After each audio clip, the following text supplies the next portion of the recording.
Two. Action. All right, guys, so we're going to go with sorting. So we're all working with boken. There's boken, shinken, choken. Ken just means sword, right? Boken is the idea of a wooden sword. Miyamoto Musashi killed people with a wooden sword. So don't think that this is not a highly effective weapon. Wood is probably one of the most lethal weapons that you can have. O-sensei preferred the jo. The little guy with the jo looked like, to me, a Black Hawk helicopter coming in for a landing. When you watch him do his jo patterns at full speed, it's astounding. Like even into his 80s, this thing was all over the place. And highly effective power, and that's what we're talking about. So when we're looking at basic sword, the cutting edge is going to be up on the draw. So it's going to be in my obi typically, but for Aiki sword, we're just going to park it on the outside by our left hand, here. Now, my right hand, when I am reaching to draw my sword, guys, if I make a huge movement with my hand, Roy will see that and he's going to cut me in half with that Chinese sword that he's got over there. I want to keep my elbow, again, this is a theme. Have you ever heard me say this before? Elbow stays close to my body. When I draw the weapon out, and I'm coming in with my grip. This is called shibori. I am wringing a towel. This puts pressure into the tip, the kisaki of the blade. Okay? Good, so sword's away. Let's do that again. So we are drawing sword and draw. Sword away.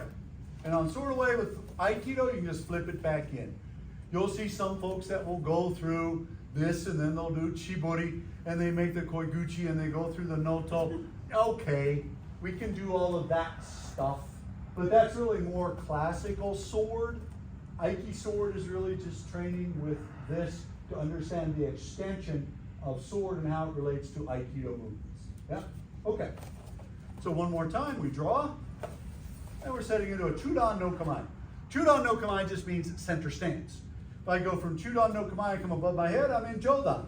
If I come here, I'm in Haso no Kamae, Jodan no Kamae, Haso no Kamae, Chudan no Kamae, Gedan no Kamae, Waki no Kamae, Jodan no Kamae, Chudan no Kamae. Just different stances. Everybody got it? Just different stances and training of the sword. It's very different than the one-handed lighter weaponry that we would see in Hema, like with historic European martial arts. They used heavy swords, certainly the Scottish did, but the French had lighter épées, foils, weapons that they could use with one hand that were very quick, and they were meant and intended upon the thrust, penetration. The samurai sword had a ha, a cutting edge. It typically weighed between 700 grams and 1,200 grams, and the average length of the sword was 30 to 32 inches of cutting surface, right? That angle of the blade is called the tori, right? When I hold this up, you can see it has a bit of a curve.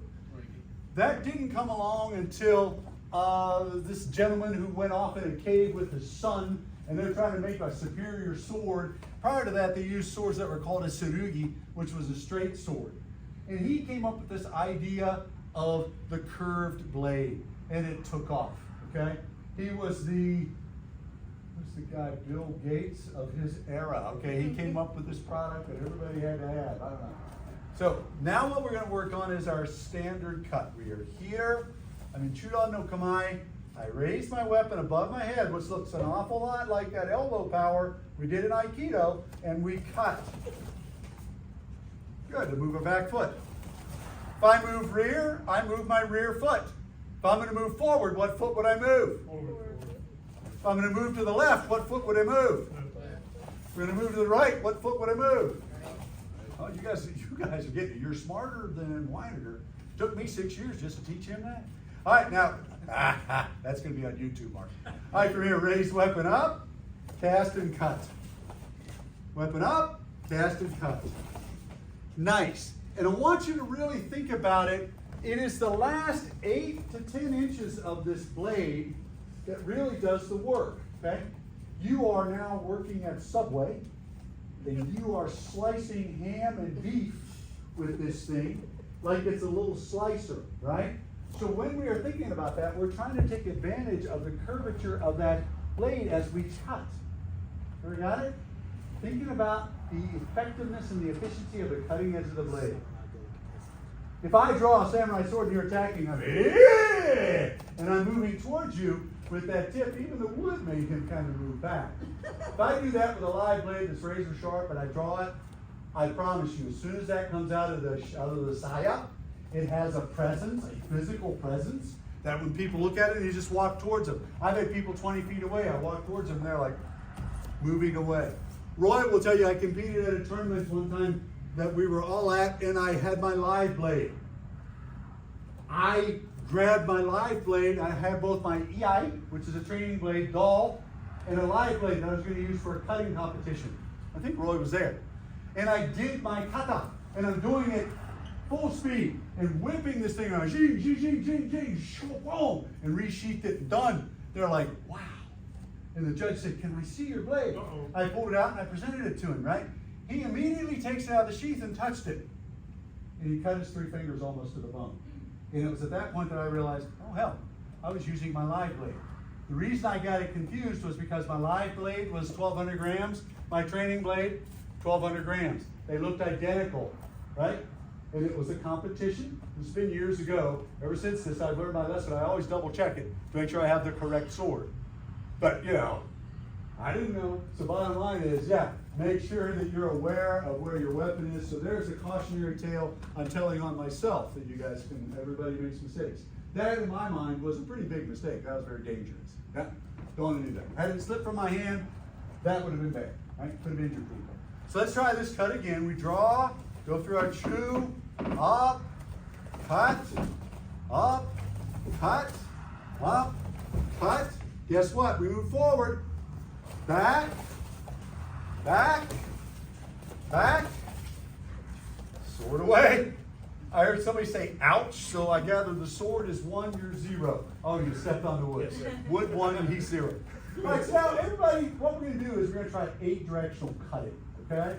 So to do this, number 1 will need to move forward to the center. Number 3, forward to the center. 5, 7, and number 9, forward to the center. So center tape, guys. A little bit more forward. Good, good, good, good, good. Okay, so on Hapogiri, he's playing pirate, so we're going to turn this upside down so that now we're playing samurai, okay? So pirate is having the sword upside down. If I say that, that's my approach at humor. Don't take it personally, Blackbeard, okay? All right, so from here, I draw the weapon. Our first movement is that showman cut front.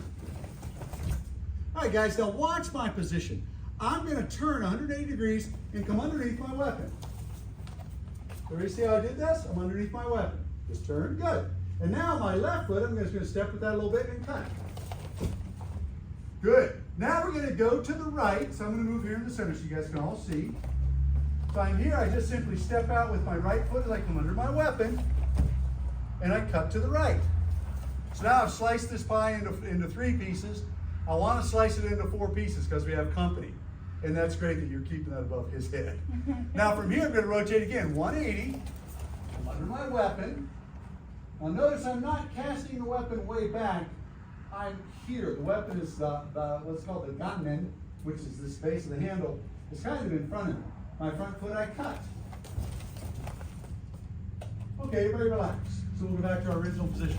So right now I've taken this pie, this apple pie, and I've done what with it? There's 4 ways.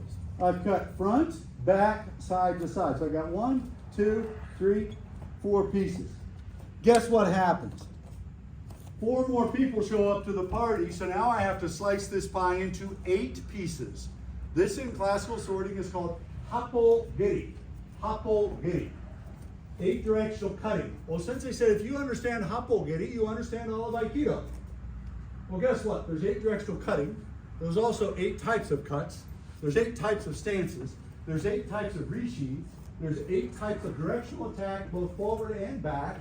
There's multiple variations on 8 different grips, 8 different resheaths. So it's a very simple system of 8 times 8 times 8 times 8 times 8 times 8 times 8 times 8, which comes out to something like 300,000 variations. So if you get all those down, you'll know everything you need to know about a heel. And sorting too. Yeah, so it is much more complicated than just this little taste that I'm giving you. All right, guys, so we're here.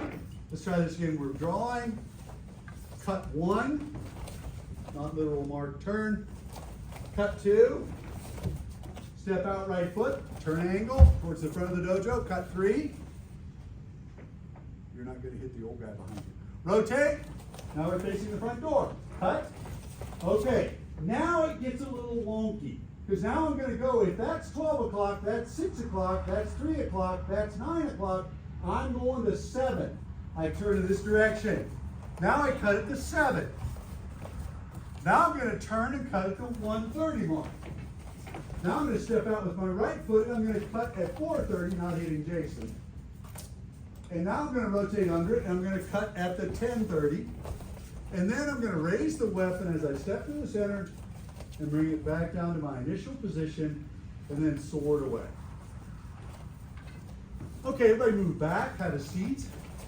And when you sit, you'll just put your sword to your left side. I will do this very slowly.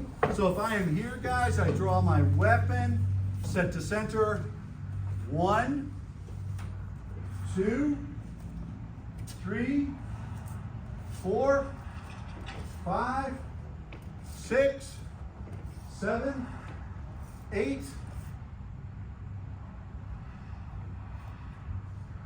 Done. Hoplogiri, 8 directional cut. Any questions? You everybody got it? Oh, Sensei, I've got that down. That's easy. Okay, so let's continue with this idea, this lesson on sorting of Hopple. Hopple gave 8 directions. We'll wait until this century passes us. And now we will return to the 16th century since the jet flew overhead. Now Hopple gave cuts. Everybody go ahead and stand up. In this, like with your live blade, this is something you could do that would be a really fun thing to work with your live sword to get the 8 cuts down, okay? So we are here, and you would put your sword into your belt, right? So that you would have the saya, which is the sheath, in the belt itself, in your obi. So we would be here, guys. I'm gonna move out of her way. She has kind of an angry look on her, and I just don't know. Look like you're gonna hit me in the back of the head. I could sense it, it was an energy. All right, so we draw the sword. My first cut is what we just did. 1, front foot. That's a ski. That's the second cut.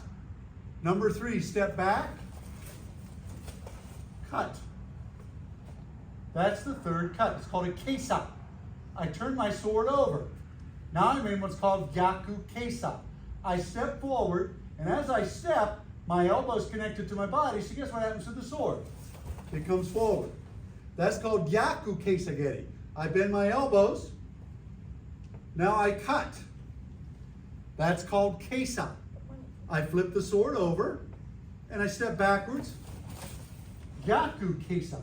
Now I'm going to make a C with the sword as I step forward. Just watch. Monchoku, which is a vertical and a horizontal cut. Go ahead. Monchoku. And guess what? Flip. Monchoku. And step. And sword away. Everybody move back. So if you watch that, I am here. Draw. 1, 2, 3, 4, 5, 6, 7, 8. Back to Chu, Chiburi, Noto, Resheath, false grip, Saeza, done. So that's the 8 movements. Let's do it again. Everybody ready? For my Taekwondo folks, think of it as jab, jab, cross, ridge. So we're just kind of building the techniques, yeah? Okay. Draw, set, cut number 1. It's called Shomengeri. Then ski, means thrust. I just move forward. If anyone wants, I'll get a live blade that's razor sharp, and I'll do that movement forward just like that. If you doubt that it will penetrate you, let me know, okay? Because I assure you, it'll just go right into your body, okay? We won't do that. I'm being facetious. I'm being funny, okay? Now from here, I step rear. This is called waki. Up. Cut. Notice the control on the ha. Right? Now I stop in this forward 45. Now as I flip, I step. That's a cut up. It's called a tori, a tori block. Bend, cut, turn, cut, step, cut, turn, cut, step, up, see, sheath, away, done. Watch my footwork. Draw, ski, kisa, kisa, kisa, kisa, choku, choku, center, sword away. How difficult is that footwork? It is this idea of the efficiency of the footwork and the efficiency of the stance that reduces the amount of movement that I have to do. As a good swordsman, I shouldn't be running all over the place. I should draw my sword, occupy the center space, and I'm here. I'm in this presence right now, right? So when I do my initial cut, notice my elbows are in. Many Aikido schools teach elbows out. Some styles of Aikido do this because it gives you access to do things as far as tori, like sword techniques where you're throwing somebody who is attacking you with a sword. In Shion Abbott's version of the sword, we would never do that because our elbows want to be in, tight, because it garners more power when I cut with the blade. Does that make sense, everybody? And when we talk about swording, is it about you or is it about this? Yeah, it's really more about the sword than it is about you. I have to teach you how to move this, right? Remember the Irish movie? First I'll teach you how to use this, then I'll teach you how to use this, right? And it's the same whether you're Braveheart in a movie talking to some young Scotsman, right? William the Bruce, or whatever, no, maybe William Bruce, William Wallace, right? William Wallace. The Bruce was the king that came after Wallace, I think. So bottom line is, learning how to use a weapon requires a certain amount of intellectualism in order to learn the moves, to memorize the patterns, to get all this down. So we're going to teach you 2 patterns. So that was 8 directional cutting, those 8 types of cuts. And the interesting thing about Japanese sword is that much of the systems of Japanese swordsmanship are still recorded, well documented, and easily accessed through historical documents. Historic European martial arts, there are some documents, but for every 10,000 Japanese sheets on swordsmanship, you might find one that's European, okay? European martial arts are highly effective. HEMA, Historic European Martial Arts, those were very effective martial arts. They were great warriors, right? But the Japanese were just fastidious in the way that they recorded their techniques, their systems, and those sorts of things. That's why there's much more of it available for us nowadays. Because I've been doing this for 54 years and I haven't met a samurai yet. I've been to Japan a few times, still haven't met a samurai. I tried to find them. You know, you see, they're there in the movies, Roy, but I don't find them there in the countryside. All right, so we're going to do 2 patterns. One is called a Tachi Waza, and one is called a Suwari Waza, okay? So the first Tachi Waza, standing technique, comes from a system called Toyama Ryu. Toyama means new mountain, okay? So a new mountain of knowledge for you to master. So this is called Ippon Mei no Teki. Everybody say that? Now point at me and go, enemy. One more time. Ippon Mei no Teki. Enemy is to my front. Right? So we get into the ki-eyes. Ki-eye is this idea of ki is an energy and ai is blending of energy. It's awakening of energy, right?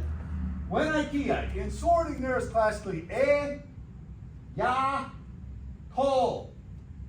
If I draw my sword, was there any energy in that? No, so it's got to be a warrior's energy. If I want to put power at the end of that ki-eye, I put a P on the end of it. I want to be weird. Oh!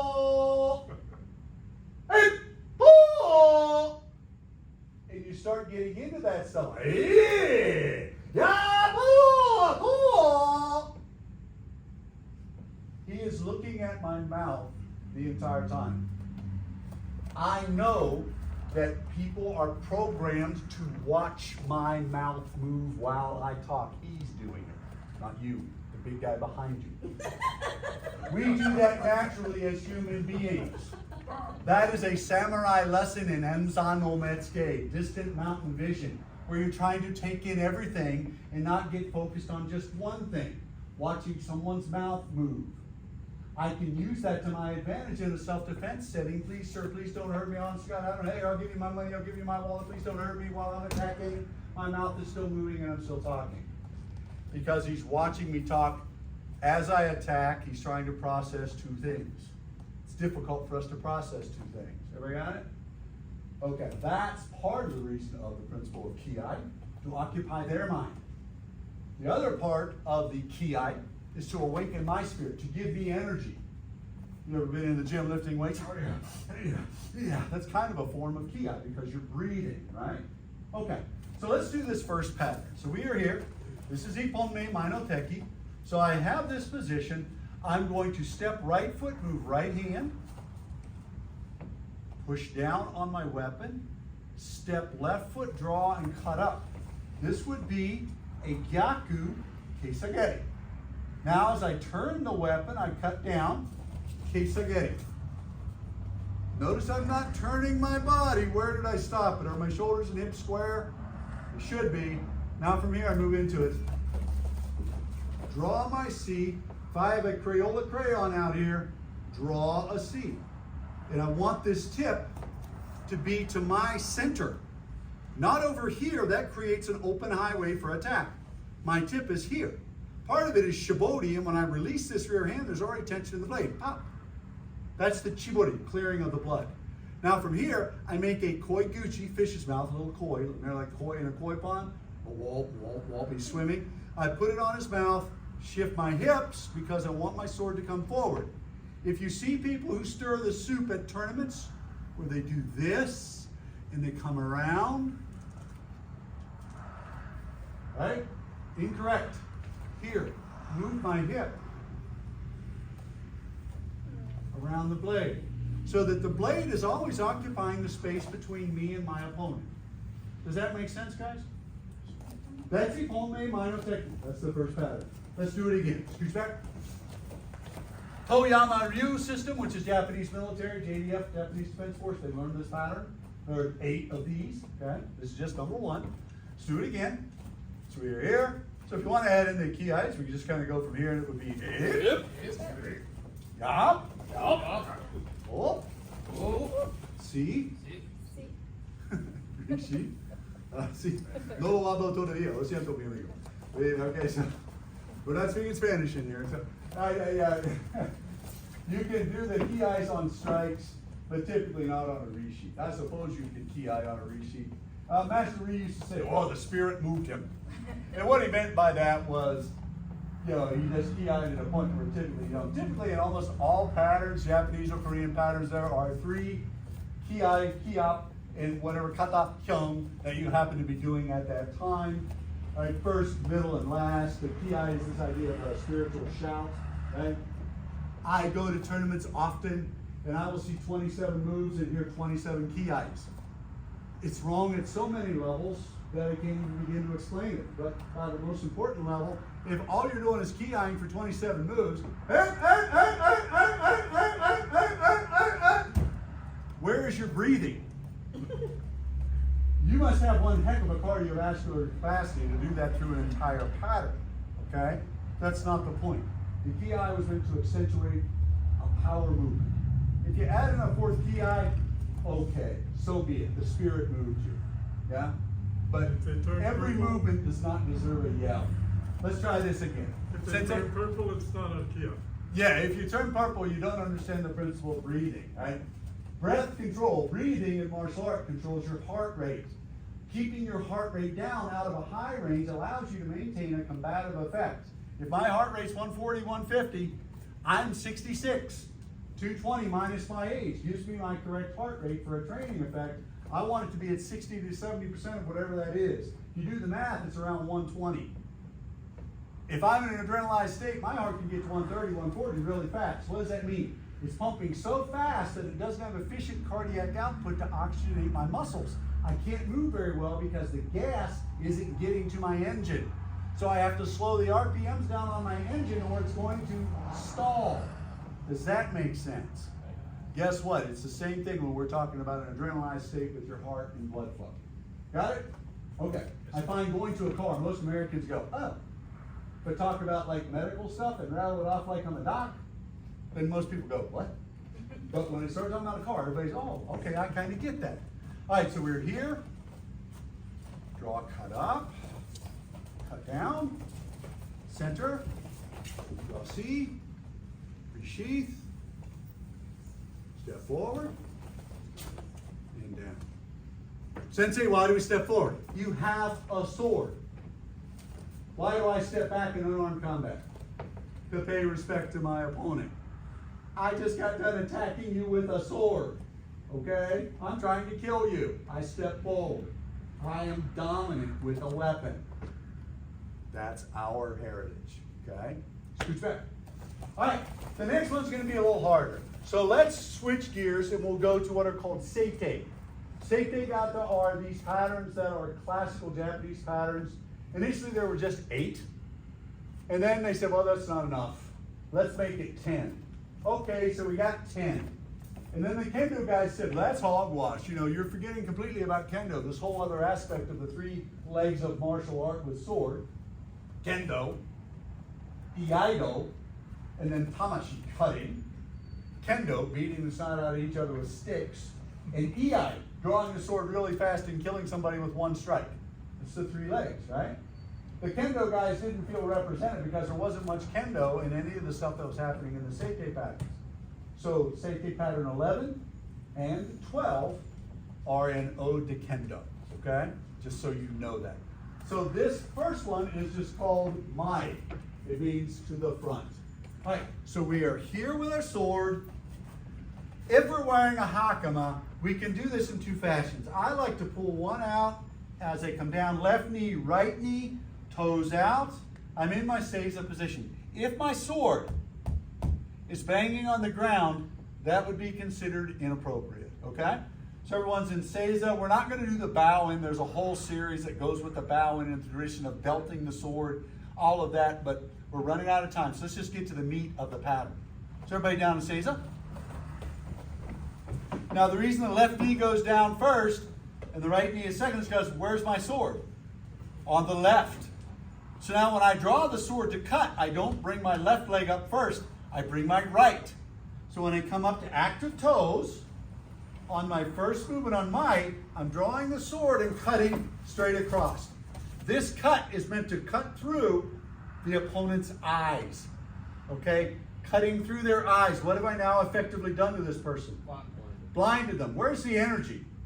The energy is going in that vector. They are probably going to fall backwards and in that direction. So when that happens, I come up, I bring my knee to the inside aspect of this right knee, or right ankle, and now from here, I'm going to bring this right foot out as I cut again. Now I basically split them down the middle. I'm coming out with the weapon, my tip is to the rear. Please watch the person next to you, don't hit them. As I bend this, past my head and push down, at the same time I'm pushing with this foot and I push up. That's the classic chiburi. Now from here I'm coming together, my knees are going to squeeze together and my right foot is going to come back. And now I resheath to the front.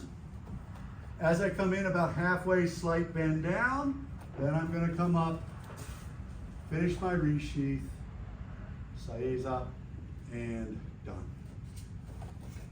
Okay, let's move back. Let's do this. Number 2, move forward. Number 4, move forward. Number 6, move forward. Number 8, Kohai, if you'll move forward. Thanks, buddy. Mark-san, you're gonna move forward. And you guys with steel blades, Roy, you're over here. You're in charge, okay? So just don't cut each other, right? And with the blades, guys, and with the bokken, in that one part of the pattern where you bring it this way with the tip, if I'm doing that, and Mark is here, and I come back like that, could I hit him with it? I could, right? So be really cautious with that on these seitei patterns. All right, let's do it again. So this is just simply mine means front. Yep. The next one's ushiro. The next one's uke negashi. It's this idea of being an uke and moving to one side. And then we have soitetsuki. And then we have keisegeri. I like number 10, shogiri. Each of these different patterns has a different name. Yeah? All right. It gets complicated. All right, so we're here. Left knee, right knee. Toes are out. Notice, did my sword at any time touch the ground? No. Active toes. Right knee comes up as I draw the blade, cut through the eyes. Notice I'm in a really stable position here. The tip of my kisaki is here. I am not, guys, doing this where I break my wrist. I want everything to be solid. If I want an Aikido guy to do something with my wrist, all I have to do is break my wrist. I want to come through and cut so that this looks just like that at the same grip. Does that make sense? I have done nothing with the structure of my wrist. It's as if I'm trying to throw a punch. If I throw the punch wrong and I bend, broken wrist. Punch wrong, bend, broken wrist. Punch wrong, bend, broken little bone, boxer's fracture. Boy, thanks you, money in the bank for us docs, right? So don't do that. All right? So we're here. Here. Now, my knee comes this inside aspect of my lead ankle as I cast the sword over my head. Now, guys, notice the ganmen is in front of my body. I am here and here. This looks a lot like Kiriki no Yosei that we just learned in Aikido. It's because it is. This front foot is going to move slightly to the right as I cut down. Now, I'm coming back with the tip. Again, watch who's back there. See, I'm good. I got it, Bruce. I don't care. This back foot is what I'm standing with. Most people push with the front foot, and I can tell because you're going to go like this to use your front leg. Don't. This foot, when I pop, pushes me up. It's a completely different feeling for the stand. Now, from here, slide in. My knees are together. My height has not changed. Slide back. Resheath. Bend. Stand. Down. Okay, I'm gonna let you guys fly solo on that. Let's see how you do. Okay, draw sword. Turn Seiza. Draw sword as you pop up on your right knee. Bring your left knee to your right knee. Sword overhead. Cut as you move your right foot out. Cast the sword out, tip to the rear. Careful not to poke somebody. Bring it over your head. Stand up as you push down. That is your chiburi, where you're slinging the blood from the blade. Kind of. Now you're going to bring your feet together. Coming forward. Nice. Bring your other foot back. Now you resheath the sword, which is called noto, because you've already done chiburi, and you put the sword away. Relax. So the 4 stages of EI are drawing the sword. When I draw the sword, it's called nuketsuke. Some people say it means to throw the blade. And then from nuketsuke comes giri. From giri comes chiburi. From chiburi comes noto. And then it just simply resheaths. Everybody got the idea? Resheath is just a relaxation point. Sir, can I help you? I was just wondering if you had any weapons. Weapons? Yes, sir. No. Okay, thank you. Sorry, buddy. It's all right. Okay. Okay. Well, we got Roy. He's a weapon. Interesting. As long as he feeds me, Let's do it one more time, guys. Everybody down say that. Now, the question would be, well, why do we do this stuff in this position? Because it was ceremonial in the emperor's court for me to be in this position, right? So if I'm here in this Seiza position, I would have to be able to come up and I see somebody, oh, wait a minute, now you look a little bit scary to me. I don't think I like you. Yeah, no, wait a minute, I don't like this guy either. You know, I don't know about this. So that I'm able to move in position from my kneeling fashion, right? And move pretty well. One, because this sword is long, and indoors when I try to do a full cut with it, what am I going to hit? most of the time the rafters of the huts or the smaller ceiling height in most Japanese buildings. Yeah? Yeah, if you've never been to Japan, you should give yourself a treat and go at least once in your life. Very special country. Beautiful place. All right, let's do the shit.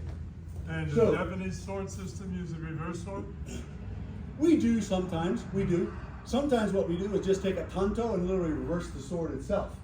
So that now the tanto, the cutting edge is up on the sword. Sometimes they have like what we would call a double-edged dagger, something like that. Yeah. Just one more time with this. So guys, we're going to draw swords. Knee to front foot. Cut to center. Cast sword to rear. Over your head. Push down with the chiburi as you pop up. Kind of. Now feet come together. That's a 45 degree slice to the side. And step back with your other foot. It's okay. And now resheath your blade.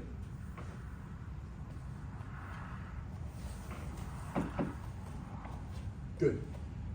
Everybody move back, one line. Okay, so feet together. Kiske. Ready? Turn around, put your swords on the carpet, Kisaki facing outside to the street. So you got about, what does it say? 16 inch.